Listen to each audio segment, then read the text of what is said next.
Paul, how you doing? Thanks for joining us. Thanks. I was watching. Was that Vern, the Michigan, the alleged Michigan fan there? Yes. Yes. No way he's a Michigan fan, because there was an ounce, there was a modicum of humility, and I've never met a Michigan fan that had an ounce of humility or didn't think his team was the greatest of all time, regardless of the records, especially since Jim Harbaugh has arrived. So that was a fraud. Can we stay right there for a second, though? What is the most arrogant fan base in America, college fan base in America?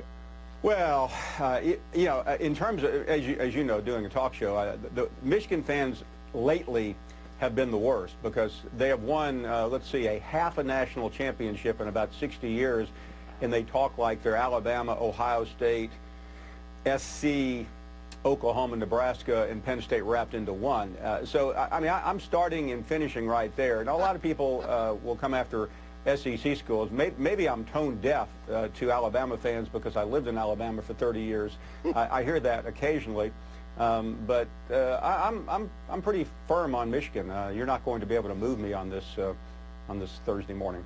Paul, I couldn't agree with you more. These Michigan fans out here trying to parade around like their program's Notre Dame or something, and it's really just shameful the way that they... Notre Dame, I forgot them. Thank you, Paul. That's where I wanted you to go. Now, let me say this, Mike. I respect Notre Dame. I don't respect Michigan. I mean, Notre Dame stands for something. Notre Dame doesn't think it's better than everyone else because it has a record. It for the most part, has stood on integrity and tradition. Michigan thinks it's better than everyone else, and I don't understand why. I mean, I'm not going to say it's a good school, but it's not Harvard. It's not Princeton. It's the University of Michigan at Ann Arbor. I just get freaked out when Michigan fans walk around like they've done something. And when Harbaugh showed up, it gave them a sense of entitlement that they really haven't earned. And Harbaugh's a very good coach. He's one of the best coaches in the country. He's yet to beat his chief rival. He's yet to win a championship in 2 years, and I'm sure in 2 more years, if he hasn't done that, he'll kick the lockers and walk out and go back to the NFL. But right now, to me, they don't have a seat at the big boy table. Who would have known that Vern being hypnotized would have led to Paul Finebaum just taking a sledgehammer to the University of Michigan?